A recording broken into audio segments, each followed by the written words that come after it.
ई शिक्षा संवाद YouTube channel में स्वागत है, जिसमें हम लोग NTA UGC net JRF assistant professor PGT की तैयारी करते हैं। साथ ही साथ यह वीडियो या यह क्लास या ये वाली जो यूनिट पढ़ा रहे हैं ये बहुत इंपॉर्टेंट क्यों हो जाती है, क्योंकि इसमें हम लोग साइकोलॉजी पढ़ते। साइकोलॉजी आपका यूपी टेट, सुपर टेट या तो आपका सीटेट जो भी एग्जाम होता है उसमें आपका ये बहुत इंपॉर्टेंट आपकी क्लास होती है, जिसमें आज की तारीख आपकी क्या है, 19 मई है।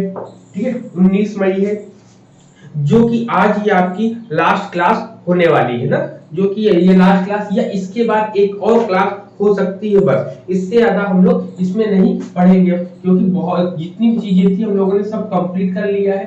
ठीक है, जितनी भी चीजें थी सब चीजें हम लोगों ने कंप्लीट कर लिया है आप लोगों के साथ। अब यहाँ पर कल की डेट में जो हम लोगों ने पढ़ा था उसको थोड़ा सा रिकॉल करेंगे। क्या करेंगे? रिकॉल करेंगे। ठीक है, रिकॉल जब करेंगे तो उसमें आप लोग बताओ, तैयार हो बताने के लिए जो कल आप लोगों ने पढ़ा था? बताओ। Yes sir. नेहा और शैली, शैली तो Yes, 20 क्लास से ही चली गई थी, लेकिन बता ले जाओगी, देखा था? बोलो। हम कह रहे पूछेंगे, बताओगी आप लोग? चलो चलो यस ठीक। सर। ओके ओके ओके, चलो सबसे पहले शैलवी से स्टार्ट करते हैं ना।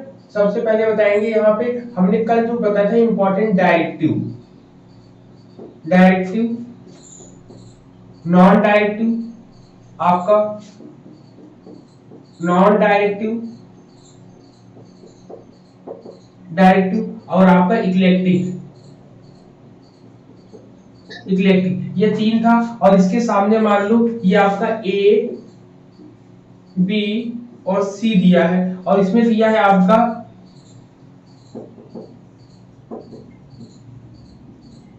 विलियमसन दिया है, और आपको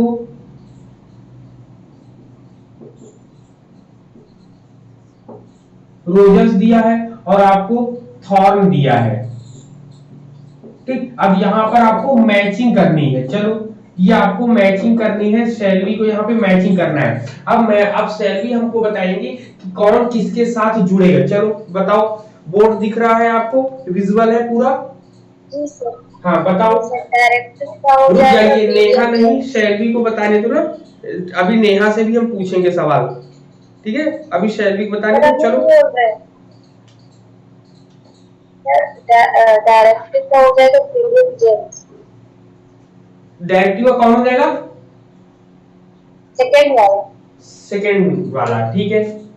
डायरेक्टिव का सेकंड हो गया। चलो अब नॉन डायरेक्टिव का? और नॉन डायरेक्टिव से कार्ल रोजर्स। कार्ल रोजर्स का हो जाएगा। चलो ठीक है, और इक्लेक्टिव का? इलेक्टिव का हो जाएगा सर फर्स्ट वाला। क्या हो जाएगा? फर्स्ट वाला सर, फर्स्ट वाला। नाम बताओ, नाम क्या लिखा है? थॉर्न। ठीक है, यहाँ पे ये हो गया। चलो यहाँ पे तो ये पढ़ रहे हैं। अब चलो नेहा की बारी आती है, नेहा से भी एक क्वेश्चन पूछते हैं ना।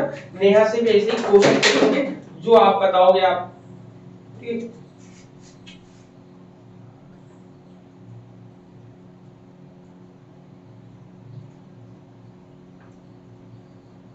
दो सौ रुपया।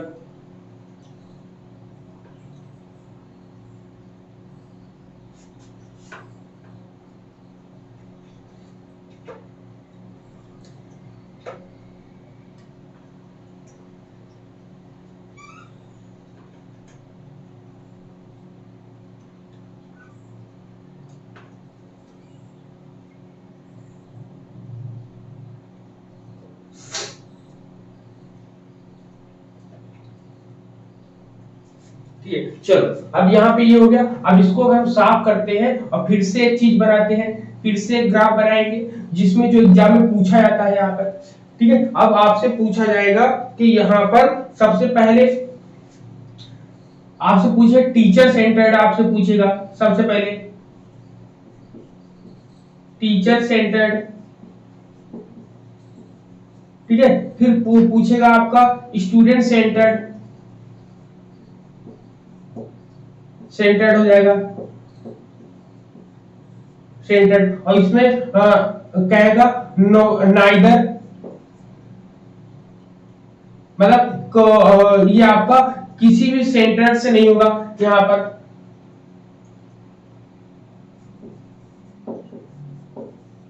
नाइदर, ठीक है, या लिख सकते हैं no, no centred, no centred, या कहेंगे ओनली, ये लिखेंगे ओनली प्रॉब्लम सेंटर्ड, ठीक, ओनली प्रॉब्लम सेंटर्ड। तो अब ये नेहा बताओ ये किस में जाएगा आपका? सर डायरेक्टिव का हमारा टीचर सेंटर्ड हो जाएगा, डायरेक्टिव हमारा टीचर सेंटर्ड हो जाएगा। चलो, और नॉन डायरेक्टिव स्टूडेंट सेंटर हो जाएगा, नॉन डायरेक्टिव आपका स्टूडेंट सेंटर हो जाएगा। चलो ठीक है। और इलेक्टिव सर हमारा ओनली प्रॉब्लम सेंटर्ड हो जाएगा, ओनली प्रॉब्लम सेंटर्ड हो जाएगा। तो ये पॉइंट्स ऐसे आते हैं आपको मैचिंग करने के लिए। क्लियर है पॉइंट? बताओ इतने, ठीक है? जी सर। हाँ, और इसके जो है स्टेप आते हैं एग्जाम में, स्टेप को आप लोग को भी बताना है। तो ऐसे क्वेश्चन आपको सीधे सीधे भी पूछ सकते हैं, मैचिंग करने को भी पूछ सकते हैं ना। तो ऐसे आपसे क्वेश्चन पूछेंगे तो आप वहां पर बताने के लिए एलिजिबल रहोगे, वहां पे उपस्थित रहोगे। आपको पूरी चीजें मैंने यहाँ पे कंसल्ट करके बता दिया है, ठीक है, कि किस तरीके से हम लोग क्वेश्चन जो हम लोग के सामने आएगा, क्वेश्चन को भी हम लोग कैसे टैकल करेंगे, उनको हैंडल करेंगे कैसे, ठीक है। चलो, अब हम लोग देखते हैं इसके आगे क्या है। इसके आपका है आपका डायरेक्टिव नॉन डायरेक्टिव है कॉग्निटिव बिहेवियर। कॉग्निटिव बिहेवियर हम लोग जानते हैं संज्ञानात्मक व्यवहार क्या होता है, ठीक है। कॉग्निटिव बिहेवियर या संज्ञानात्मक व्यवहार में हम लोगों ने देखा है, सबसे पहले कॉग्निटिव बिहेवियर में हम लोग को क्या पढ़ना है, आपको जो टॉपिक पढ़ना है टॉपिक में जान लो। सबसे पहले क्या पढ़ना है, सबसे पहले कॉग्निटिव बिहेवियर पढ़ना है, कॉग्निटिव बिहेवियर पढ़ना है, ठीक। कॉग्निटिव बिहेवियर में आपको किसको पढ़ना है, अल्बर्ट इलिस को। क्या किसको पढ़ना है, ठीक, किसको, अल्बर्ट इलिस को। अल्बर्ट, ठीक है, अल्बर्ट इलिस है आपके, अल्बर्ट इलिस, ठीक। अल्बर्ट इलिस ने क्या लिया था, REBT, ठीक है, REBT दिया था। REBT अप्रोच को हम लोग यहाँ पर आज की डेट में डिस्कस करेंगे, ठीक है। यहाँ पर एक क्वेश्चन भी आता है एग्जाम में पूरी तरह, REBT अप्रोच किसने दिया है, तो REBT अप्रोच जो है आपका अल्बर्ट इलिस ने दिया है, ठीक।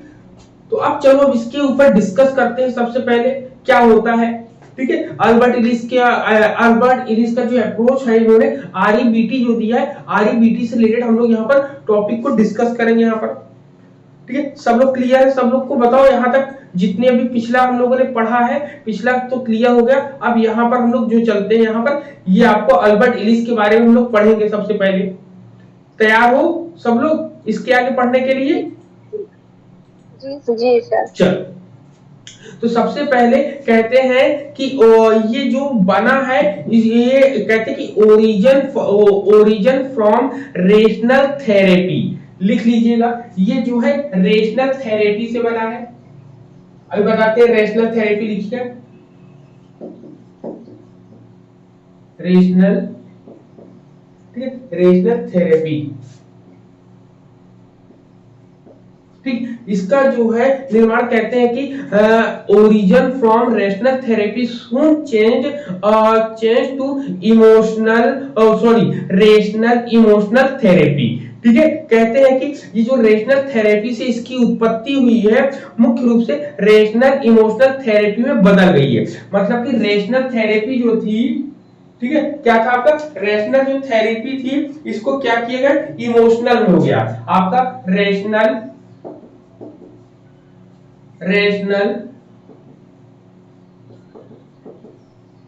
इमोशनल,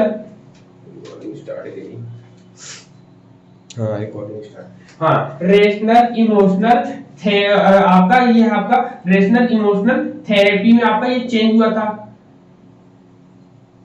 ठीक। सबसे पहले अगर पूछा जाए कि REBT अप्रोच किस आधार पर दिया था, तो इसने रेशनल थेरेपी पर इन्होंने एक उपचार मतलब रेशनल के आनुपातिक जो है उपचार के रूप में इन्होंने दिया था, जो कि आगे चलकर इसमें भावात्मक चीजें जुड़ गई, तो इसलिए इमोशनल रेशनल थेरेपी को इसको बोलते हैं। अब ये परिवर्तन कब हुआ? ये परिवर्तन हुआ था 1990 में। क्या हुआ था कि 1990 में इसको दिया गया। ठीक, 1990 में इसकी कहानी बनना स्टार्ट होती है, जब इसमें कहते हैं कि ये जो रेशनल इमोशनल थेरेपी में इन्होंने बिहेवियर को जोड़ दिया। ठीक, क्या करा इन्होंने? इसको बिहेवियर को जोड़ दिया, तब जाके ये बना। जब इन्होंने बिहेवियर को जोड़ा तब जाके इसमें एक्शन ओरिएंटेड हुआ। मतलब कि जब इन्होंने यहां पर एक्शन जोड़ा है, एक्शन ओरिएंटेड इसको बनाया है। ठीक, मतलब काम करने के लिए जो ये थेरेपी थी रेशनल इमोशनल थेरेपी, इसको भाई लागू करना था, काम करना था, तो इसको व्यवहार में इन्होंने क्या किया? लागू किया बिहेवियर में। ठीक, बिहेवियर में लागू किया। बिहेवियर में जब लागू किया तब इन्होंने कहा कि जो आरईबीटी अप्रोच होता है वो एक्शन ओरिएंटेड होता है, इसलिए आरईबीटी का जो फुल फॉर्म होता है उसको जान लो। आरईबीटी का फुल फॉर्म होता है आपका, हाँ बता रहे, REBT। तो यहाँ पर कुल मिला के अब बनती इसकी फुल फॉर्म बनती है, बता रहे हैं चाहिए, रेशनल, ठीक है, emotional, rational emotional behaviour, behaviour therapy. ठीक है, ये आपका इसका फुल फॉर्म बनता है। ये एग्जाम में पूछ लिया था, तो इसके फुल फॉर्म को भी बता सकते हैं आप। ठीक है, हाँ अब पूछो नेहा, क्या पूछ रही हो? सर ये पूछ रहे हैं कि जैसे जो रेशनल थेरेपी है इसके आधार पे आरईबीटी बनना था और फिर उसको चेंज किया गया था या जोड़ा गया था? चेंज किया गया था, ये इमोशनल चेंज किया गया था। रेशनल थेरेपी में, रेशनल थेरेपी को ये रेशनल इमोशनल थेरेपी में चेंज किया गया, लेकिन चेंज तो कर दिया, लेकिन इसको कार्य उन्मुख या क्रिया उन्मुख बनाने के लिए, एक्शन ओरिएंटेड बनाने के लिए इसमें बिहेवियर को जोड़ दिया गया। क्या किया गया? बिहेवियर को जोड़ दिया गया। ये कब जोड़ा गया? 1990 ईस्वी में। तब इसको कह सकते हैं कि ये जो है एक्शन ओरिएंटेड होता है, एक्शन ओरिएंटेड। ठीक है, कार्य उन्मुख, हिंदी में बोलते हैं कार्य उन्मुख होता है ये। ठीक है, कार्य उन्मुख होता है। अब इसको बताएंगे इसमें कैसे होता है। थेरेपी को कुल मिलाकर हम ट्रीटमेंट बोलते हैं। क्या बोलते हैं? ट्रीटमेंट। अब इसका एग्जांपल एक हम बता देंगे, तो एक एग्जांपल से आपको समझ में पूरा का पूरा आ जाएगा। अब रेशनल का मतलब, अब यहाँ पे हर एक पॉइंट का यहाँ समझ लोगे मतलब, तो अपने आप ये समझ में आ जाएगा। और सर 1990 में ही चेंज किया गया था। हाँ, यहाँ पे इमोटिव नहीं, इमोटिव जोड़ा गया, इमोशनल नहीं, इमोटिव, इमोटिव। ठीक है, नहीं गलत हो जाएगा, इमोटिव जोड़ा गया है। इमोटिव का मतलब अभी बता देते हैं। सर रैशनल थेरेपी जो है वो हमारी 1990 में आई थी या जो चेंज किया गया था वो 1990 में आई थी? जो इसका निर्माण हुआ था रैशनल इमोटिव थेरेपी का, ये 1990 में ये इसको बदलने के आधार पर था कि सबसे पहले रैशनल थेरेपी चल रही थी। अब रैशनल थेरेपी का मतलब क्या होता है आपका? रैशनल थेरेपी का मतलब होता है रीजन और इंटेलिजेंस, जहां पे रीजनेबल, जहां पे रीजन एंड इंटेलिजेंस को जोड़ा जाता है। ठीक, जहां पर किसी भी काम को करने के लिए तर्क का और बुद्धि का प्रयोग करते हैं उसको रेशनल थेरेपी कहा जाता है। रेशनल थेरेपी क्या होता है? जहां पर हम तर्क का और बुद्धि का प्रयोग करके किसी भी समस्या का समाधान करते हैं तो उसे हम रेशनल थेरेपी बोलते हैं। इसमें एल्बर्ट इलिस ने 1990 में इसमें इमोटिव शब्द को जोड़ा, इमोटिव शब्द को जोड़ा जो कि इमोशनल से जुड़ा था। तो अब यहाँ पर क्या हो गया कि कोई भी कार्य जब किया जाएगा तर्क और बुद्धि के साथ साथ भावात्मक चीजों को जोड़कर भी इन्होंने काम करने के लिए बताया है। फिर इन्होंने कहा कि इसको कार्योन्मुख या क्रियान्मुख बनाने के लिए फिर इन्होंने एक सिद्धांत दिया था। अल्बर्ट इलिस ने एक अप्रोच दिया है जिसका पूरा नाम है आपका REBT अप्रोच, जिसमें आपने यहाँ पे रेशनल मिस आपको मैंने बताया क्या होता है। रेशनल मिस आप लिख लो, ठीक, आप इसका एक एक वर्ड की मीनिंग लिख लोगे तो आपको आ जाएगा। रीजन एंड इंटेलिजेंस, ठीक। और इमोटिव का मतलब होता है इमोशनल। इमोटिव का मतलब क्या होता है? इमोशनल, ठीक।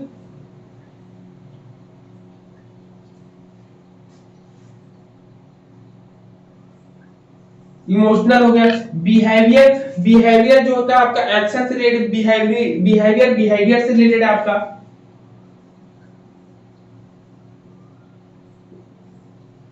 बिहेवियर से, और ये आपका ट्रीटमेंट से आपका। तो ये कुल मिला के ऐसे ये आपका बना, एक एक वर्ड को जब आप जोड़ोगे तब आपको जोड़ के आप उसको कर ले जाओगे। अब यहाँ पर देखो एक एग्जांपल देते हैं, उस एग्जांपल से आपको याद हो जाएगा, ठीक है। यहाँ पे जो एक एग्जांपल देते हैं उस एग्जांपल से आपको याद हो जाना है यहाँ पर, ठीक है।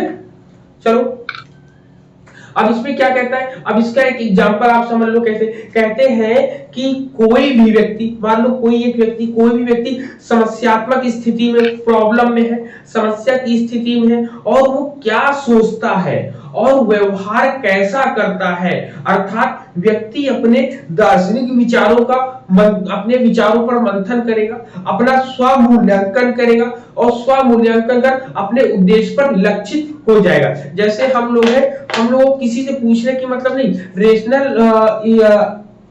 एल्बर्ट इलिस ने कहा कि एक व्यक्ति है जो बहुत ज्यादा परेशान है, ठीक, अपने कामों से बहुत ज्यादा परेशान है, तो वो क्या करता है, वो कहता है सबसे पहले कि वो अपने आप को अपनी समस्या में जब फंसा रहेगा तो वो अपने देखिएगा कि वो कैसा बिहेवियर करता है। जैसे मान लो एक कोई व्यक्ति आपके आसपास ही कोई रहता है, वो बहुत परेशान रहता है, तो आप क्या करोगे, उसको ऑब्जर्व करोगे, आप देखोगे उसका बिहेवियर कैसा है, ठीक है। सबसे पहला वो वर्क कैसे करता है, वो सोचता किस प्रकार से, सोचने के बाद वो अपने आप इवैल्यूएशन करके अपने उद्देश्य की ओर कैसे बढ़ता है। क्योंकि किसी भी उद्देश्य की ओर जब आप पढ़ोगे, कोई भी आपके पास एम होगा, लक्ष्य होगा, तो आसानी से वो चीजें नहीं मिलती है। जब आसानी से वो चीजें नहीं मिलेगी तो आप क्या करोगे, परेशान होगे। जब आप परेशान होते हो तो परेशान होने पर आप अपने लक्ष्य को छोड़ देते हो कि आप अपने लक्ष्य की ओर बढ़ते हो। ये एल्बर्ट इलिस ने बताया। इन्होंने कहा कि REBT अप्रोच से हम पता कर सकते हैं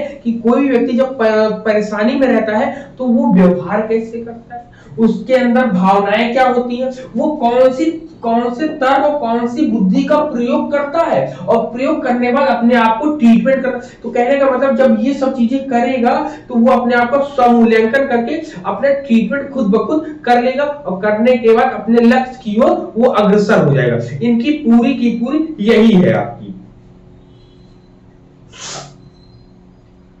ठीक है। अब ये कहता है जब इतनी चीजें हैं, अब हमें लगा कि हम, अब आपको एक एग्जांपल दिया मैंने, अब यहीं पर आपसे क्वेश्चन कहता है कि एक व्यक्ति जो है निगेटिव थिंकिंग में चला गया था, लेकिन उसने अपने फिलोसफिकल अप्रोच से अपने आप को पॉजिटिव थिंकिंग में लाके अपने एम को या अपने गोल को उसने पा लिया। तो ये बताओ ये किस अप्रोच के अंतर्गत आएगा,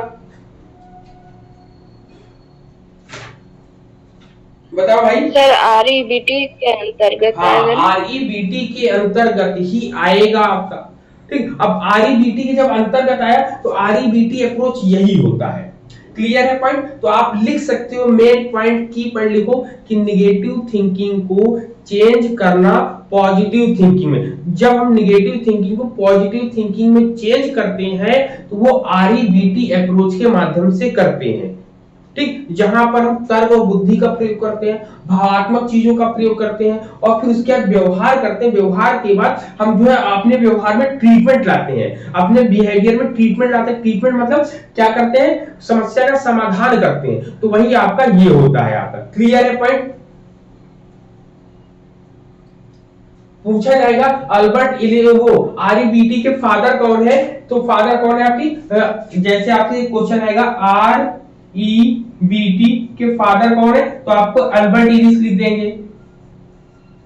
अल्बर्ट इलिस है आपके, ठीक। ये भी रखना है, फाउंडर या फादर जो पूछा जाएगा अल्बर्ट इलिस के बारे में ही आप बताएंगे, हम बताएंगे। क्लियर है पॉइंट, इसलिए बताओ सर वो लाइन क्या बोले थे, निगेटिव थिंकिंग को पॉजिटिव थिंकिंग में चेंज करना,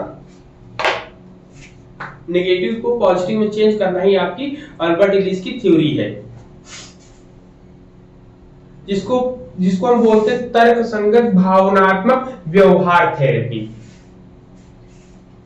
ठीक है, समझ में आया सबको? बताओ कि अल्बर्ट इलिस ने क्या कहना चाहा है हम लोगों से। जी सर। ठीक है, अब इसी में इन्होंने कहा है कि भाई जब हम इसका प्रयोग करेंगे, इस अप्रोच का प्रयोग करेंगे, इस अप्रोच को प्रयोग करने के लिए कुछ टेक्निक्स इन्होंने बताई है। क्या बताया? कुछ टेक्निक्स इन्होंने बताया। वो टेक्निक क्या है आप देख लोगे, क्योंकि ये टेक्निक्स आता है, इनका टेक्निक्स है ABCDF। ठीक है, इन्होंने बताया कि ABCDEF टेक्निक को इन्होंने यूज किया है। अब चलो उसके बारे में पढ़ लेते हैं, इसको साफ कर दे। बताओ शैलवी, नेहा, सविता जी, सबको समझ में आया कि अल्बर्ट इलिस ने क्या कहा है? शैलवी आप बताओ, शैलवी आवाज आ रही? जी सर। बताओ क्या कहा है अल्बर्ट इलिस ने?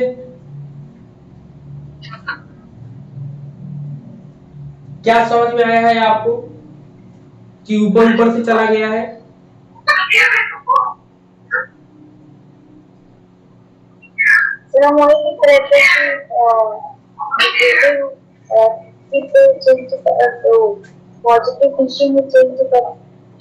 ये तो ठीक है, लेकिन एक हाँ और क्या समझ में आया आपको?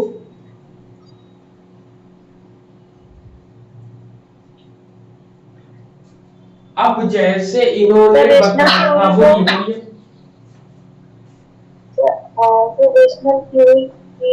सबको जोड़ा गया था और रेशनल नहीं, आप सही से नहीं बता पा रहे। सविता जी आप बताइए कि इसको कैसे हम समझ सकते हैं, कैसे अपने शब्दों में, जब कभी हम कोई भी चीज पूछते हैं ना, तो आप लोग अपने शब्दों में बताएं कि आपको क्या समझ में आया। ठीक है, आप किसी को समझाओगे तो कैसे बताओगे? बताओ सविता जी आप बताओ। ये जो हाँ सर, ये जो REBT है वो एक तरीके से अप्रोच है जिसका निर्माण अल्बर्ट एलिस ने किया था। और ये एक तरीके से जब व्यक्ति अपनी समस्या का समाधान करना चाहता है तो इस अप्रोच का प्रयोग करके वो अपनी समस्या का समाधान इजी वे में कर सकता है। और इसका फुल फॉर्म आपने बताया रेशनल इमोशनल बिहेवियर थेरेपी यानी ट्रीटमेंट। इसमें कैसे कैसे चेंजेस हुआ, कैसे इस नाम का निर्माण हुआ, वो चीज आपने शुरू से लेके अंत तक बताया।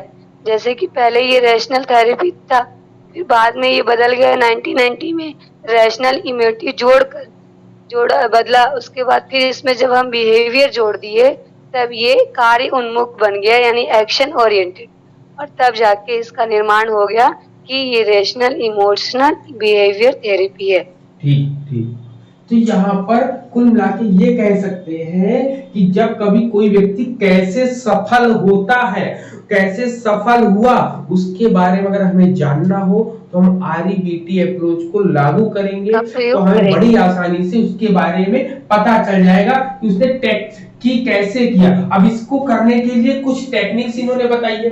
वो टेक्निक्स क्या है? इन्होंने बताया है जो REBT अप्रोच का टेक्निक होता है, आप लिख देंगे सर। REBT का आपने हिंदी में क्या बताया था?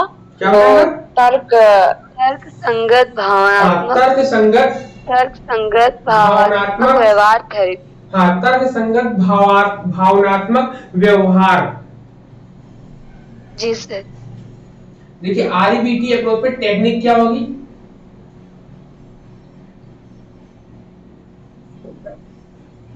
एक टेक्निक जो इन्होंने यूज करी है इसको बोलते हैं ABC, फिर ब्रैकेट में लिखोगे DE और F है आपका। हाँ, उपचार बोलते हैं ना, ट्रीटमेंट मतलब उपचार होता है।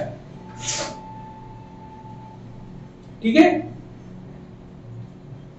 चलो अब सबसे पहले इसका फुल फॉर्म लिख लो, उसके बाद समझ में आएगा। अब देखिए ए का मतलब क्या होता है, ए बी सी डी ई और एफ। ऐसे ना छोटी क्लास में पढ़ा है ना, कि छोटी क्लास में पढ़ाते A B C D F कैसे लगता है। तो चलो अब इसमें क्या क्या चीजें आपकी आती हैं, चलो देखते हैं हम लोग। तो सबसे पहले ए का मतलब क्या होता है पता है शंकर जी आपको?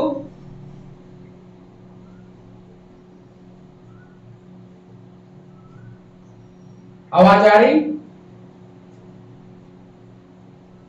आ रही है सर। हाँ यस सर। चलो तो सबसे पहले ए का मतलब क्या होता है?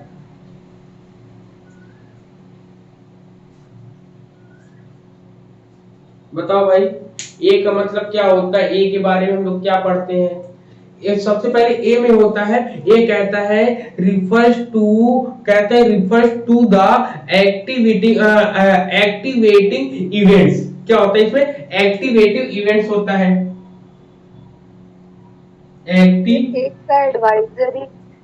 एक्टिवेटिंग, हाँ भी लिखते हैं, एक्टिवेटिंग इवेंट्स होता है। ठीक, कहता है कि refers to the activating events और situation that trigger a negative reaction or response. In this example, this is a is the lack of reply.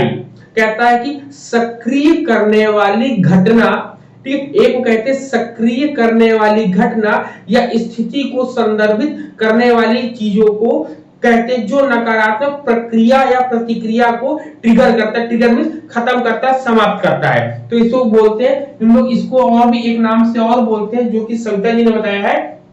क्या नाम बताया बताओ? एडवर्सिटी। एडवाइजरी कहते हैं, एडवर्सिटी कहते हैं ना, ठीक है, क्या कहते हैं? एडवर्सिटी कहते हैं। एडवर्सिटी कहते हैं, इसका मतलब क्या होता है? सक्रिय करने वाली घटना। ये एक्टिवेटिंग इवेंट्स होना, तो इसको लिखेंगे सक्रिय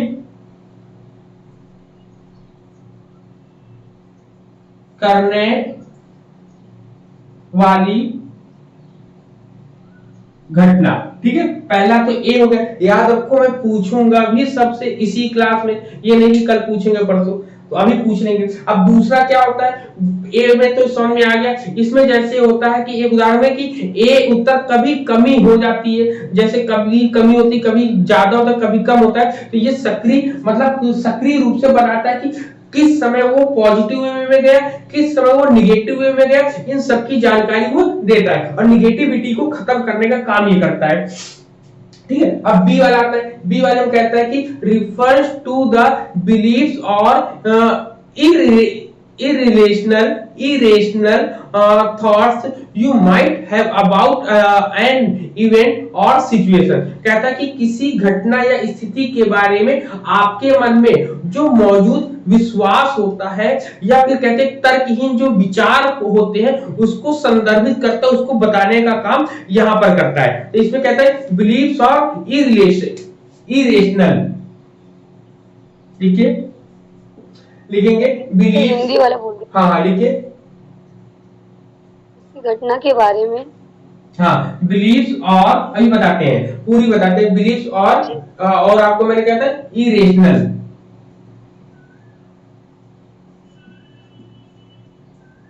इरेशनल होता है आपका ना। इसमें क्या होता है कि किसी घटना के बारे में आपके मन में जो भी चीजें चल रही है, निगेटिव चीजें, तर्कहीन चीजें, मतलब जो भी आपके मन में जो भी विश्वास चल रहा है, जो भी कहते नहीं कि कोई भी हम काम कर रहे हैं, मेरे साथ कोई भी व्यक्ति जुड़ा है, हम उसके बारे में हमेशा पॉजिटिव ना जोड़ के निगेटिव चीजें जोड़ के हम सोचते रहे। लड़ाइयां कब होती है? लड़ाई कब होती है? दो लोगों के बीच में जब विश्वास, मान लो बिलीव्स है, अब दो लोगों के बीच में मान लो आपके दो पर्सन है, ठीक है, ये एक पर्सन है, दूसरा पर्सन ये, अब दोनों का अट्रैक्शन है, दोनों में रिलेशनशिप है, लेकिन अब इन दोनों में तर्कहीन बुद्धि का प्रयोग किया जाए, हमेशा जो है शक किया जाए, जब हमेशा शक करोगे, विश्वास करोगे ही नहीं, तर्कहीन विचारों को लाओगे, तो जब एक व्यक्ति दूसरे व्यक्ति पर विश्वास करेगा नहीं तो वहां पर रिलेशन अपने आप खराब हो जाएंगे। तो यहीं पर ये कहता है कि यहाँ पर जैसे हमारे और आपके बीच संबंध हो, तो हम बोले कि आप लोग हमेशा हम ये सोचे कि हाँ आप अच्छा कर रहे हैं, लेकिन आप कभी कभी सोचो कि नहीं ये चीज तो ये सर गलत कर रहे हैं, तो आपको कभी भी इसीलिए कहा था टीचर के प्रति या स्टूडेंट के प्रति सभी को पॉजिटिव थिंकिंग रखेंगे। इवन हम कहेंगे सभी के प्रति पॉजिटिव थिंकिंग रखेंगे तो लाइफ में हम आगे तक सरवाइव कर पाएंगे बहुत अच्छे तरीके से, और कभी भी रिलेशन में कोई भी तकरार आएगी नहीं। जब विश्वास होगा, बिलीफ होगा, और सामने वाले को भी कभी विश्वास तोड़ना नहीं चाहिए। ऐसी कंडीशन होनी चाहिए कि कभी शक करने या कराने की कंडीशन ही ना आए। तो इसमें क्या होता है कि जब आप भी खुले रूप से जुड़ोगे किसी के साथ, हम भी खुले रूप से किसी के साथ जुड़ेंगे, कोई चीज बातों को छुपाएंगे नहीं, बताएंगे नहीं, तो आप ऑटोमेटिक समस्याओं का समाधान हो जाना है। ठीक है, तो यहाँ पर ये कहता है बिलीव्स और इरेशनल। ठीक है, इरेशनल कि यहाँ पर जो भी विश्वास होते हैं या तर्कहीन विचार होते हैं, इसको बोलते हैं विश्वास या तर्कहीन विचार। विश्वास या तर्कहीन विचार। ठीक, क्लियर है पॉइंट? बताओ, बी वाला क्लियर है आपका? बताओ सब लोग, बताइए भैया। हेलो। हाँ सर। सर हाँ बोलो। सर इसमें मतलब निगेटिव हमें नहीं रखना है, सिर्फ हमको सबके प्रति पॉजिटिव ही रहना है। रहना नहीं, ये केवल आपको बताता है कि आपके मन में क्या चल रहा है, आपके अंदर जो भी विश्वास चल रहे हैं, जो भी तर्कहीन विचार चल रहे हैं, उनको बताने का काम करता है। पहले वाले में क्या करता है, पहले वाले में काम कर रहे हैं आप पॉजिटिव काम कर रहे हो कि निगेटिव काम कर रहे हो, ये पहले आप बताता है। बी वाले में क्या करता है, आपके मन में, आपके मन मस्तिष्क दिल दिमाग में क्या चल रहा है, मन में विश्वास में, कि आप किस तरीके का विश्वास करते हो और कौन से तर्कहीन विचार रखते हो, निगेटिविटी जो रखते हो उसके बारे में बताने का प्रयास कर। फिर वहीं पर सी पर जब आते हैं तो सी कहता है कॉन्सिक्यूनेस। ठीक है, कहता है, लिखते जाएंगे तो एक एक पॉइंट हम बताते हैं। ठीक है, कॉन्सिक्यूनेस हो जाएगा, कॉन्सिक्वेंसेस। अब देखिए इसमें क्या कहता है, कॉन्सिक्वेंसेस का मतलब क्या होता है, कहता है refers to the consequences often the distressing emotional that result from the irrational thoughts or beliefs। अब देखिए, अब बी वाले जो है सी वाले से कैसे जुड़ा है, कहता है कोई भी परिणाम को संदर्भित या किसी भी रिजल्ट को बताना हो, ये होता है परिणामों को संदर्भित करना। ये ना परिणाम जो होते हैं कॉन्सिक्वेंस में होता है परिणाम, रिजल्ट जो भी आता है। तो कहता है हम अक्सर देखते हैं कि परेशान करने वाली जो हमारे अंदर बेचैनी वाली जो भावनाएं होती हैं, जो हमें हमारी बुद्धि को खराब करने वाली होती है, उन सब चीजों के बारे में यहाँ पर कॉन्सिक्वेंस हमेशा मन में चलता रहता है। अब इसमें कहता है कि जैसे एग्जांपल में हम कह दे विचार या विश्वास जो है, इसमें उदाहरण में कहते हैं कि इसमें सब बेकार होने या न होने की भावनाएं शामिल हो सकती है। ठीक है, इसमें क्या होता है परिणाम में, अब देखो सबसे पहले सक्रिय निष्क्रिय की बात करें, दूसरे में कहता है कि वो कहता है कि आपके मन में जो विश्वास चल रहा है, जो तर्कहीन चल रही है। अब इसमें क्या है कॉन्सिक्वेंस, परिणाम में क्या हुआ कि आपके अंदर फीलिंग्स भी आ गई, अरे अब तो क्या हुआ, जैसे देखते नहीं हो जैसे रिजल्ट आने वाला होता है, इसका बहुत अच्छा एग्जांपल ये है, जब कभी आपका रिजल्ट आने वाला हो तो आप देखते हो आपके पेट में हल्की सी हलचल मचती है, ठीक, थोड़ा सा घबराहट होती है। जब वो घबराहट होती है तो वो घबराहट यही बताती है आपकी सी वाली, कहता नहीं है कि अरे रिजल्ट अच्छा आएगा कि निगेटिव आएगा पॉजिटिव। आप पॉजिटिव से ज्यादा निगेटिव पर हम लोग ध्यान देते हैं। बताओ सच है कि नहीं है? ये सभी के लिए, हमारे लिए नहीं, आपके लिए नहीं, सबके लिए। बताओ जी यस सर ना, जी सर। चाहे हम लोग को जितना भी आता हो, हमने भले 100 में से 100 क्वेश्चन करके आए हो, लेकिन फिर भी मन में एक हलचल सी मची रहती है कि मेरा होगा कि नहीं होगा, मेरा होगा कि नहीं होगा, नंबर कैसे आएंगे। तो ये सब चीजें यही बताता है आपका कॉन्सिक्वेंस में। कॉन्सिक्वेंसेस में, ठीक है, कि यहाँ पे रिजल्ट के बारे में कि आपके जो भी चीजें हैं, अब इसमें इमोशनल चीजें जुड़ जाती है। क्या होता है, ठीक है, इमोशनल चीजें जुड़ जाती है यहाँ पे। तो ये टेक्निक है किनकी, REBT की। समझ में आया पॉइंट। अब डी वाले पे हम लोग चलते हैं। डी वाला क्या है बताओ, डी वाला क्या है,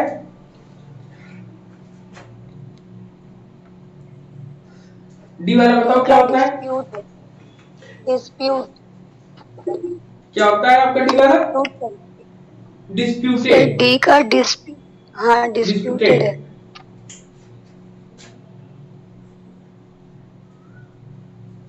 ठीक, डिस्प्यूटेड से ये डिस्ट्रीब्यूटिंग। ठीक, इसका मतलब क्या होता है, विवादित चीजें जो होती हैं, जो हम लोग को, जो हम लोग डिस्प्यूटेड का मतलब होता है कि जो हम लोग सोचते हैं उस पर कौन सा विचार चल रहा है, किसके बारे में क्या बातें चल रही हैं, ये सब चीजें आपका आता है इसमें डिस्प्यूटिंग में। ठीक है, आके पूरे के पूरे यहाँ पर डिस्प्यूटिंग आ जाएगा। डिस्प्यूटिंग का मतलब होता है कि जो भी विवादित होती है।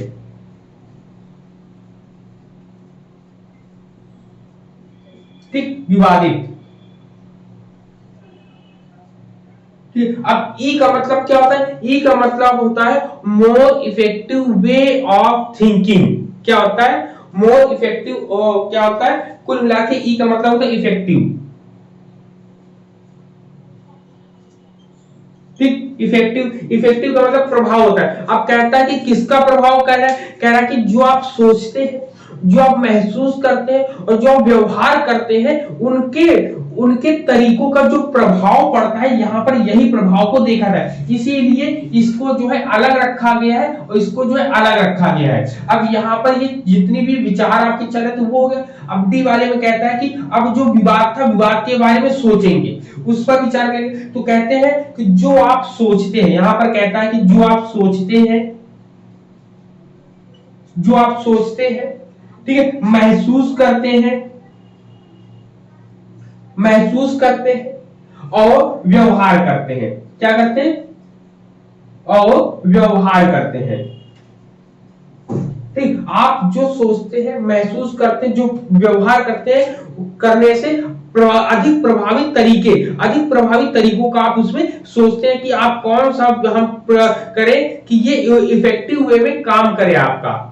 ठीक है, जब इतनी चीजें आ गई, जब आपने इतनी चीजें करी कि भाई ऊपर से आपकी पूरी चली आ रही है ये सब चीजें, अब इस विवाद को आपको खत्म करने के लिए आपने बैठने के बाद आपने सोचा कि हमें क्या करना चाहिए, क्या नहीं करना चाहिए। हमें किसी के साथ बिहेवियर, हम बार बार सोचते हैं कि हमारा रिजल्ट खराब हो जाता है, तो रिजल्ट खराब होता है, हो सकता है कि हमने वेदांत दर्शन में पढ़ा है कि 3 प्रकार के कर्म बताए गए, संची कर्म, संची मानकर कर्म और प्रारब्ध कर्म। उसमें कहता है कि कर्मों के द्वारा ही हम जैसे उन्होंने बताया कि एक व्यक्ति होता है, 2 व्यक्ति हैं, 2 भाई हैं, दोनों भाई जो है बहुत अच्छे पढ़ाई में, दोनों सुबह एक ही नाश्ता करते हैं, दोनों एक ही खाते पीते हैं, लेकिन रिजल्ट में दोनों के अंतर आता है। तो दोनों के रिजल्ट में अंतर क्यों आता है, तो उसमें बताया गया है कि जो कर्म होता है, कर्म की वजह से भी हमारे रिजल्ट अच्छे या खराब होते हैं।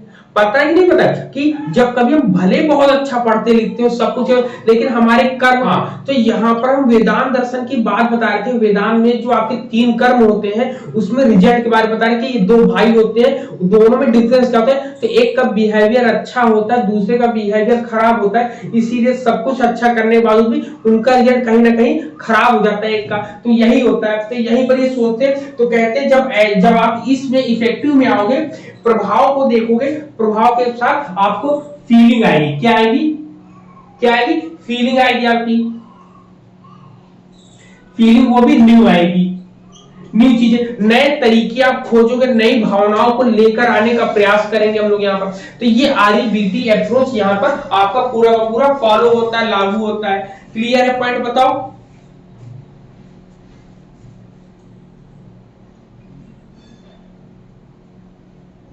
हाँ सर, बोलिए सर बोलिए। ये जो डी का ऑप्शन है उसको मतलब क्या है उसमें, डिस्प्यूटिंग बताया तो विवादित, जो विवादित चीजें होती है यहाँ पर उसको मेजर कर, यहाँ पर उसको नोटिफाई कर लिया जाता है फिर उसके बाद हम उसके इफेक्ट को सोचते हैं कि हम ऐसा काम कर रहे हैं, ये सब चीजें कर रहे हैं, तो उसका प्रभाव क्या पड़ता है हमारे ऊपर। और नई चीजों को हम जब यहाँ पर देखते हैं कि अरे सब तो मेरे साथ गलत हो रहा है, तो क्यों हो रहा है, तो उसके न्यू फीलिंग लेकर आते हैं कि हम अच्छे अच्छे काम करेंगे तो हमारा रिजल्ट भी बेहतर होकर आएगा हमारे सामने। ठीक है सर मतलब कि जैसे हमारा जो रिजल्ट है वो निगेटिव में आ जाता है, तो हम डिस्ट्रीब्यूटिंग में उसका ये सोचेंगे कि ये हमारा खराब हो गया, निगेटिव में चला गया। हाँ यही ना। हाँ, तो जो प्रॉब्लम होगी यहाँ पर पकड़ लेंगे, यहाँ पर पकड़ने के बाद फिर यहाँ पर उसके इफेक्ट को देखेंगे कि क्या इफेक्ट पड़ता है हमारे रिलेशनशिप में, हमारे घर परिवार में, हर जगह चीजें हम देखेंगे। फिर उसमें नई चीजों को जोड़ने का कि हम हमारे साथ कोई प्रॉब्लम ना हो, मेंटली प्रेशर मेरे ऊपर ना पड़े, उसके न्यू फीलिंग्स हम लेकर आते हैं, नए भावनाएं लेकर आते हैं कि अच्छा अच्छा सबके साथ सोचेंगे तो अच्छा हमारे साथ भी होगा। और सर इसमें डिस्ट्रीब्यूटिंग में हमारा सिर्फ ओनली निगेटिव चीजें ही आती हैं या पॉजिटिव भी हो जाती हैं? उसमें आता है आपका जैसे कहते हैं मानसिक झंझावात, ब्रेन स्टॉर्मिंग, या कह सकते हैं इसमें डिस्प्यूटिंग का मतलब तो जो भी आपके विवाद होते हैं, जो ऊपर से आपकी चली आ रही परेशानियां, उन परेशानियों को पूरा पूरा हम यहाँ पर देखते हैं कि क्या क्या चीजें हमारे लिए समस्याएं खड़ी हो रही है। जब यहाँ पर देखते हैं तो उसके प्रभाव को जब देखते कि विवाद हुआ, विवाद का यहाँ पे जो इसके इफेक्ट होता है, जो प्रभाव होता है, प्रभाव को यहाँ पर पूरा का पूरा फील करके देखते हैं उसके बारे में। जी सर। ठीक, चल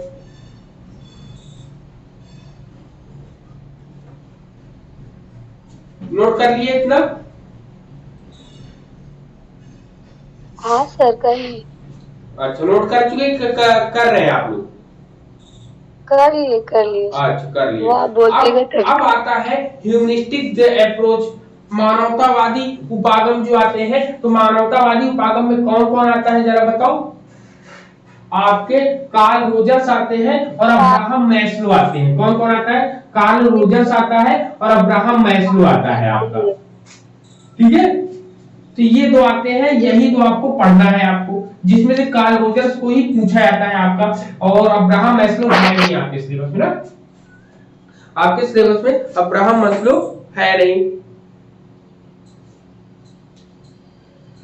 हाँ, कार्ल रोजर्स केवल है बस, और कुछ नहीं ना।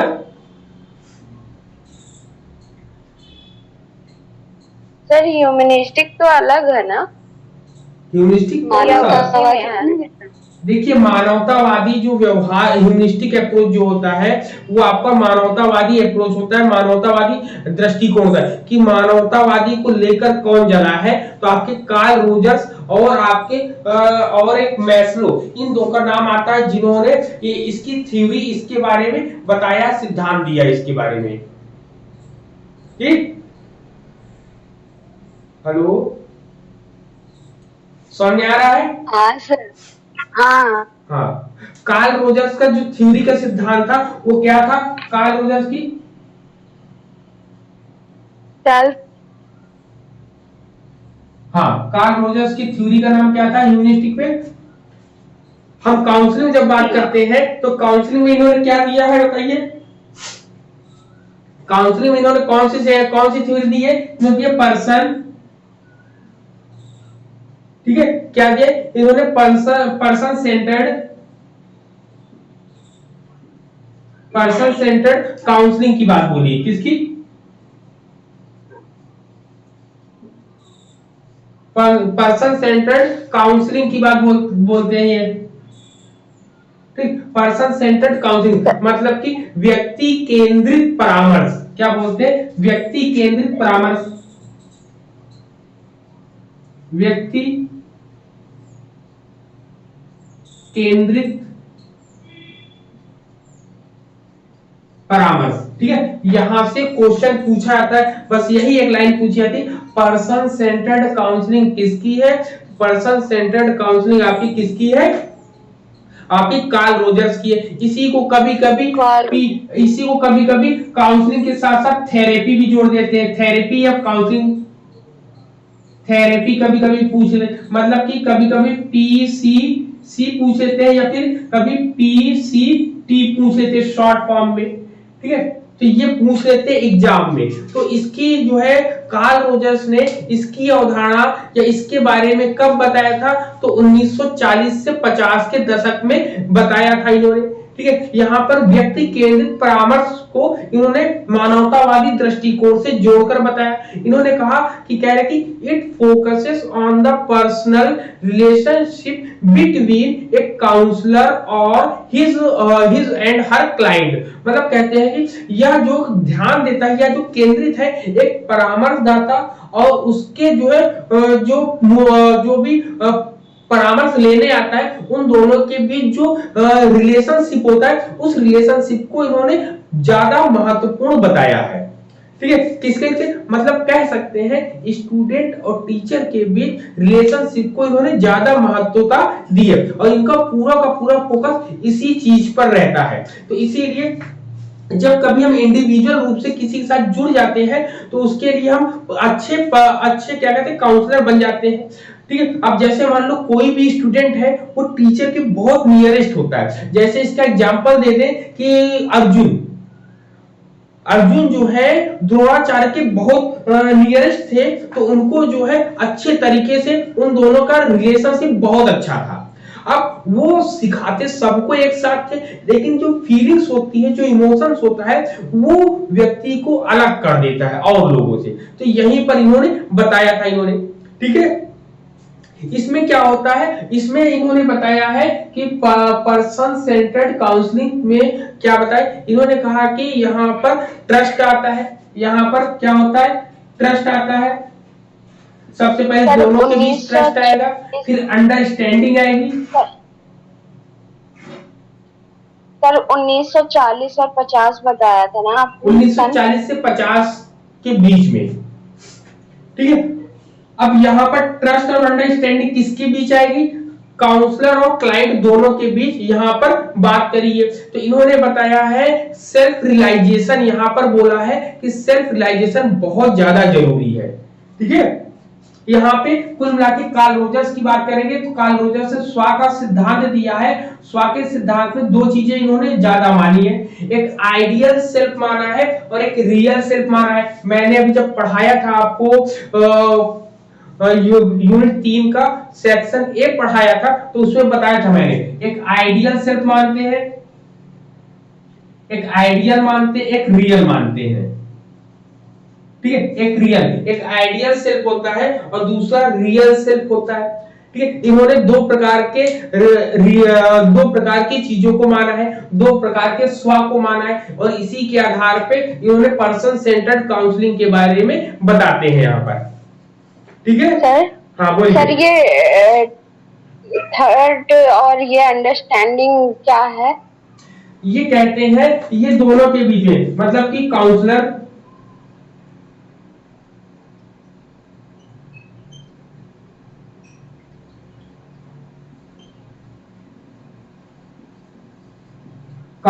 और क्लाइंट, इन दोनों के बीच जो है रिलेशनशिप को जो बताते हैं। तो जब रिलेशनशिप होगा तो ट्रस्ट और अंडरस्टैंडिंग, मतलब कि यहाँ पे एक टीचर हो जाएगा और ये स्टूडेंट हो जाएगा। इन दोनों के बीच एक दूसरे के बीच ट्रस्ट होना चाहिए। पहली बात तो ट्रस्ट इन द सेंस कि आपको मेरे ऊपर, मेरे ऊपर आपको, हम आपके ऊपर विश्वास करो, आप मेरे ऊपर विश्वास करो, तभी जो है हम लोगों के बीच संबंध अच्छा बनेगा, फिर हम लोगों में तालमेल भी अच्छा बैठेगा। कैसे, जैसे कल हाशमी जी हमसे पूछ रहे थे कि सर हमको टाइम टेबल बता दो। अब टाइम टेबल बताने के लिए है कि आपकी हर एक चीज को मैं जानूं और मेरी हर एक चीज को आप जानते रहो, तब तो हम बता सकते हैं ना। तो हम दोनों एक दूसरे चीज को बताए तो वो होता है ट्रस्ट एंड अंडरस्टैंडिंग की बात होती है कि हम एक दूसरे को कितना समझते हैं, कि हम ये भी जाने कि आप कितनी चीजों को समझ सकते हो, किस बेस पे, किस आधार पे उन सब चीजों को आप समझना या समझाना चाहते हो। ठीक है, तो यहाँ पे ये चीजें थी आपकी, क्लियर है यहाँ पर, बताओ इतना। जी सर। ठीक, अब ये चीजें हो गई। फिर इसके बाद आपके सिलेबस में आता है behaviouristic, rational, emotive and reality. ठीक। तो बिहेवियरिस्टिक के बारे में हम लोग पढ़ चुके हैं कि व्यवहार क्या होता है, व्यवहार मुख्य रूप से किस पर केंद्रित होता है, अवांछित और जो भी गलत बिहेवियर होता है उसको हटाकर पॉजिटिव चीजों को लाने की बात ये कहते हैं। ठीक है, पॉजिटिव चीजों को लाने की बात करते हैं। मतलब कि जो व्यवहारवाद का प्रयोग क्यों करा जाता है, व्यवहारवाद का प्रयोग इसलिए किया जाता है जो भी आपकी निगेटिव चीजें होंगी उसको हटाने का काम करेंगे। जैसे आप कहो कि किसी बालक को चॉकलेट खाने का जो है बहुत उसकी गलत आदत है, गंदी आदत है, तो उसको हम व्यवहारवाद से कैसे हटा सकते हैं। तो वो कहते हैं कि डेली उसको चॉकलेट दो, डेली दो चॉकलेट, तो वो एक दिन क्या करेगा, वो उससे ऊब जाएगा और वो चीज को छोड़ के मना कर देगा, मैं नहीं खाऊंगा, अब मेरी इच्छा भर गई है। नहीं तो फिर आप नहीं खा लो, आपकी तो इच्छा थी। तो वहां पे व्यवहारवाद यही कहता है लगातार आप कोई काम करोगे तो जब व्यक्ति को अच्छा लगेगा तो करेगा, और अगर खराब लगे तो वो चीज उसको छोड़कर अवांछित व्यवहार को करना वो बंद कर देगा आपका। क्लियर है? पहला पॉइंट बताओ, पहला बताते बिहेवियरिस्टिक।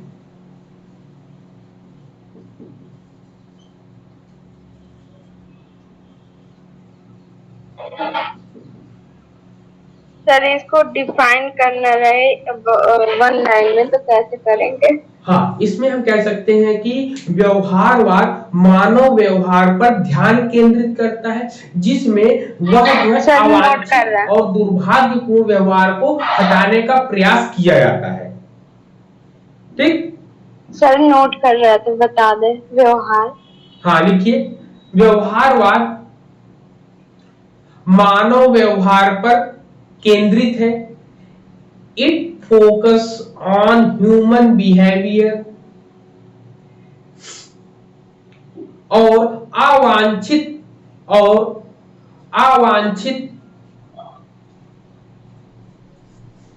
या दुर्भावनापूर्ण व्यवहार को, या सीधे कह सकते हैं नकारात्मक व्यवहार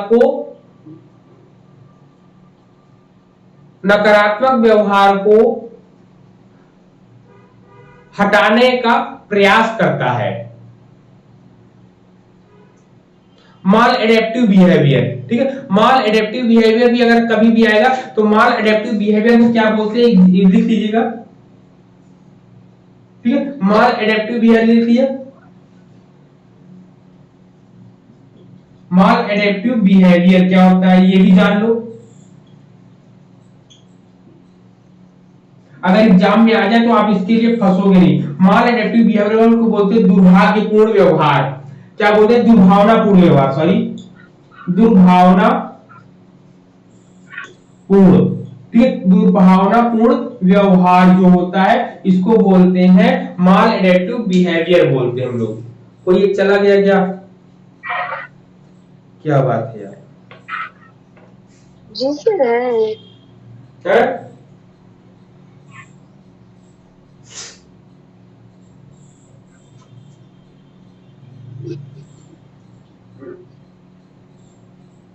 भावना गई है सर, नहीं सैलरी। हाँ देख रहे। हाँ तो इतनी चीजें हो गई, दुर्भावनापूर्ण व्यवहार हो गया। जी चलो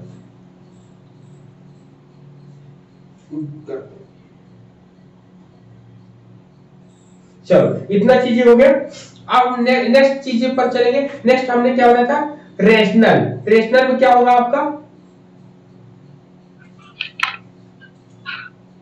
सर इसमें तार्किक चीजें आती हैं। अब रेशनल में आपकी तर्क संगत चीजें आपकी आएंगी।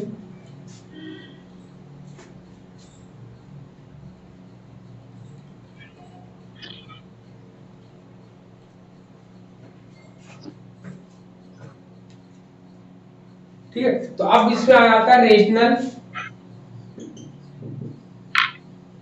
Rational and emotive. ठीक है, दोनों की बात करेंगे। इसमें कहता है रेशनल एवं इमोटिव का मतलब क्या होता है, रेशनल एंड कर देना, एंड। तो रेशनल मींस क्या होता है आपका तर्क संगत, क्या होती है तर्क संगत जो होती है, और दूसरे इमोटिव का मतलब भावनात्मक। ठीक, तर्कसंगत और भावनात्मक क्या होती है? इसमें कहता है कि जो तर्कसंगत तकनीकें होती है इनका हम प्रयोग करते हैं नकारात्मकता को बदल कर या संशोधन करके उसमें नई चीजों को लाने के लिए। तर्कसंगत या तर्क का हम प्रयोग क्यों करते हैं? तर्कों का प्रयोग जैसे फॉर एग्जाम्पल हम रिलीजियस पे ले लेते हैं। बहुत से लोग जो है अनेक तरीके की धर्म प्रधानता को मानते हैं, तो धर्मों को मानने के लिए वैज्ञानिक तकनीकें भी प्रयोग में लाई जाती हैं। जैसे इसका एग्जाम्पल हम कह सकते हैं पेड़ों पर जो पानी चढ़ाना, पौधों पर पानी चढ़ाना, ये एक धार्मिक आस्था है। लेकिन यहीं पर अगर हम अपने रेशनल को चीजों को यूज करेंगे, तर्क संगत बुद्धि का हम प्रयोग करेंगे, तो उसमें पाएंगे कि पानी को डालने से पेड़ में वृद्धि होती, पेड़ को फायदा मिलता है। तो ये दोनों तरीके से मिलकर आपकी चीजें हो गई ना। अब यहाँ पे आपके तर्क भी जुड़ा है और इमोशनल भावनाएं भी जुड़ी हैं। दोनों चीजें जुड़ी कि नहीं जुड़ी, बताओ? जी सर। है ना?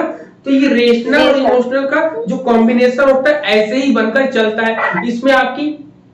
इसमें क्या होता है ना, आपकी जो नकारात्मक चीजें आती है, जैसे जो भावनाएं हैं, भावनाओं को भी ठेस ना पहुंचे और आपने तर्कों को भी रख दे, तो दोनों चीजें अलग अलग है। साइंटिफिक रूप से आप अलग मानते हो और आप इमोशनल रूप से आप उसको चीजों को अलग मानते हो। तो इस तरीकों से हम लेकर इसको चलते, कह सकते हैं नकारात्मक चीजों को हटाने के लिए ही, बदलाव करने के लिए ही हम तर्कसंगत चीजों का प्रयोग करते हैं।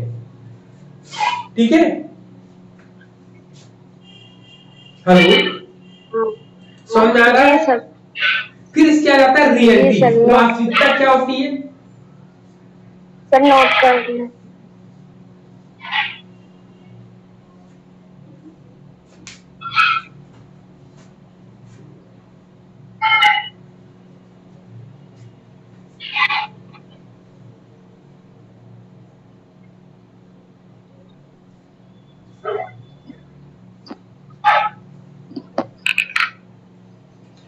लिख लिया?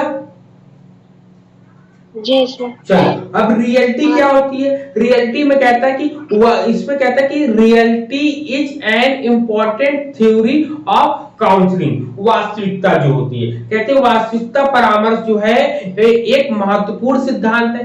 अब इसको किसने दिया था? इसको विलियम ग्लेजर ने दिया था। किसने दिया था? विलियम ग्लेजर ने। लिख लीजिएगा। ठीक है, इसको दिया था विलियम ग्लेजर ने। ठीक है, विलियम ग्लेजर आपका।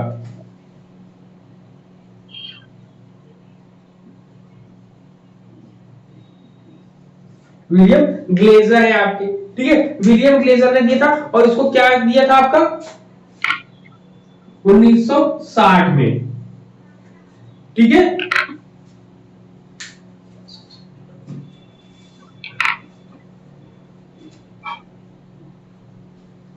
ठीक है। अब यहाँ पे एक पॉइंट आप नोट करिएगा, वहां पे मैंने एक बताया है, ये बताया है पर्सन सेंटर्ड। ठीक है, पर्सन सेंटर्ड अप्रोच होता है। ठीक, ये होता है पर्सन सेंटर्ड जो अप्रोच होता है, विलियम ग्लेजर ने दिया। वहीं पर मैंने क्या बताया है? एक पर्सनल सेंटर्ड काउंसलिंग बताया था। क्या बताया था? Personal therapy centred counselling.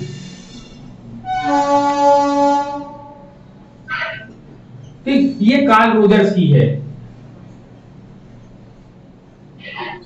ये दोनों याद रखिएगा, एक पर्सन सेंटर्ड अप्रोच होता है, एक पर्सनल सेंटर्ड काउंसलिंग होती है। तो दोनों को आप सही तरीके से याद रखिएगा, तभी आपका काम अच्छे तरीके से हो जाएगा। इसलिए मैं इसको यहाँ पर दोनों को कॉम्परेटिव वे में बता दे रहे हैं कि कहीं पर कोई कंफ्यूजन ना हो। अब इसमें होता क्या है? इसमें कहता है कि यहाँ पर यह एक व्यक्ति पर केंद्रित होता है जो उसके जो उसके पास्ट से संबंधित, कहता है कि जो अतीत से और यहाँ अभी जो मुद्दे केंद्रित है उन पर लक्षित होता है। कहता है कि यहाँ पर विशिष्ट उद्देश्यों को या विशिष्ट लक्ष्यों को प्राप्त करने के लिए समस्या समाधान और विकल्प को बढ़ावा देने का प्रयास किया जाता है। यहाँ पे पर्सन सेंटर मतलब कुल मिला के उस व्यक्ति के बारे में पूरा का पूरा हम जानते हैं, जानने के बाद उसको हम ट्रीटमेंट देते हैं, तो वो आपकी रियलिटी कहलाती कि वास्तविकता में आपको हो क्या, वास्तविकता में आप पहले क्या थे, अब क्या हो और भविष्य में क्या होगे, ये अभी आपको पता चलेगा जब आप काम करोगे तो। ठीक है, रियलिटी इसी को बोलते हैं। सर मतलब ये बोल सकते हैं ना कि वास्तविकता में हम किसी भी विशेष पर्सन का या फिर विशेष चीजों का, समस्या का हम पास्ट प्रेजेंट फ्यूचर तीनों देखते हैं। पास्ट को देखकर हम प्रेजेंट पर वर्क करते हैं, फ्यूचर के लिए करते हैं। ये लाइन याद रखनी कि पास्ट को देखकर प्रेजेंट में हम काम करते हैं, वो फ्यूचर के लिए करते हैं, फ्यूचर को देख के नहीं करते क्योंकि फ्यूचर तो किसी ने देखा ही नहीं, तो फ्यूचर के लिए करते हैं हम लोग। जी क्लियर है? जी सर। हाँ सर इसमें रियलिटी का मतलब वास्तविकता संगत आ जाएगा। हाँ, या क्या रियलिटी आएगी ना आपकी इसमें कि सिर्फ यथार्थ दिया, रियलिटी। हाँ, यथार्थता जिसको कहते हैं। अब इसमें ये आता है कि ये आपका क्वेश्चन कई बार है, पर्सन सेंटर्ड अप्रोच आता है ना, ये क्वेश्चन आया है शायद 2020 में भी आया है, 2019 में भी आया है, मुझे याद है कि पर्सन सेंटर्ड अप्रोच कई बार पूछा गया है। किसने दिया है? तो विलियम ग्लेजर ने दिया है। जी सर। ठीक है, तो यहाँ 1960 में, हाँ 1960 में दिया था। सन कभी नहीं पूछते, केवल नाम पूछते हैं। तो आपका यहाँ पे साइकोलॉजी आपकी यहाँ पे खत्म होती है। अब क्या करेंगे, रिसर्च को 3 टाइम चलाएंगे तो रिसर्च भी आपकी जल्दी खत्म हो जाएगी ना। तो रिसर्च अगर हम 3 टाइम चलाएंगे तो आज 2 क्लासेस चलेंगी, कल और परसों खत्म हो जाएगा आपको। सर उसको 2 टाइम करिए। क्या बोले? इसमें एक संवेगात्मक भी दिया है, इमोशनल वाला भी दिया है, जैसे आपने यथार्थ बताया। इमोटिव वाले को जोड़ के बताया तो रेशनल एंड इमोटिव। अच्छा जी सर जी। हाँ सर कह रहे हैं रिसर्च को जैसे 2 टाइम वो शाम को चलता है उसको वैसे ही चलाएं। नहीं, वो चलेगा, वो शाम को चल ही रहा है। अब सुबह भी जैसे ये साइकोलॉजी समाप्त हो गई यार, तो कल की डेट में हम लोग रिसर्च पढ़ेंगे और कल की डेट में हम लोग की क्लास जो होगी 5:30 बजे होगी, क्योंकि सुबह 7 वहां पे कॉलेज में ड्यूटी रहेगी ना, तो 6:30 बजे हम यहाँ निकलेंगे, तो पढ़ाकर तब निकलेंगे हम ना। ठीक, थोड़ा चलिए ठीक है, तो चलिए हम लोग शाम को मिलते हैं। तब तक के लिए सभी को गुड डे, शुभ दिन हो सभी का। सर 2 ही टाइम कराए ना सर, उसको 2 ही टाइम कराए ना। नहीं, हमारे पास समय कम है ना, हमें रिसर्च करानी है, रिसर्च हमें कंप्लीट कराना है ना। रिसर्च जब तक हम रिसर्च नहीं कराएंगे तब तक हम क्वेश्चन पेपर इसीलिए नहीं लगवा रहे हैं क्योंकि रिसर्च कंप्लीट हो जाए। रिसर्च जैसे ही कंप्लीट होगा वैसे ही आपके क्वेश्चन पेपर शुरू हो जाएंगे ना, लेट नहीं करना है उसको हमें।